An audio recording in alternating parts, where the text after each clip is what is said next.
الامطار المتوقعه. معانا الاستاذ ايهاب عبد الرازق رئيس مركز التحاليل بهيئه الارصاد الجويه. استاذ ايهاب صباح الخير.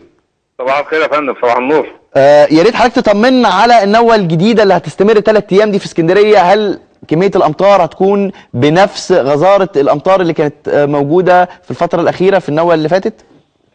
لا، هي الامطار عموما غزيره لكن مش بنفس القوه اللي فاتت، يعني هنقول ربما منتصف الكميه. يعني اذا كانت الكميه اللي فاتت وصلت 50 ملي متر مثلا في اليوم، لا هنا بس 20 ملي او شيء ان شاء الله بالنسبه لاسكندريه. الحمد لله. يعني طبعا دي تعتبر كميه كبيره برضه ما زالت يعني. تمام، بس يعني مقارنه باللي فاتت اهون.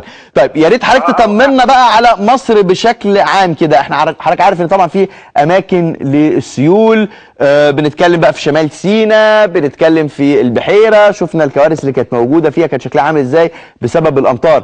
هل الموجه اللي بتحصل في اسكندريه دي هتخش على بقيه مصر ولا هي مجرد محصوره في منطقه اسكندريه؟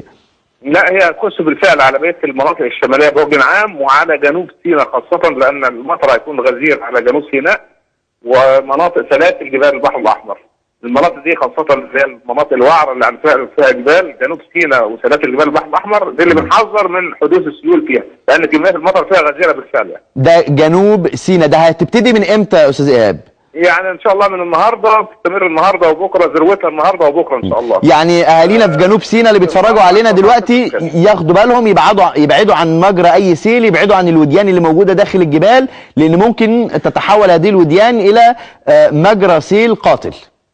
بالفعل طبعا، لان دي اهم حاجه، المناطق مخرجات السيول بوجه عام الابتعاد عنها، ويفضل عدم السفر في اليومين دولت ان شاء الله، يعني لحد ما تنتهي الحاله وان شاء الله ربنا يسلم. السفر بالعربيه بلاش.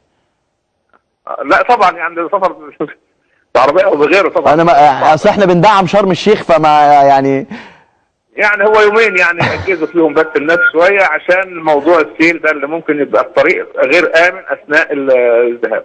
تمام. يا ريت بقى حضرتك تطمنا على باقي محافظات جمهوريه مصر العربيه، الطقس بصفه عامه. يعني هو بوجه عام نزل امطار غزيره على منطقه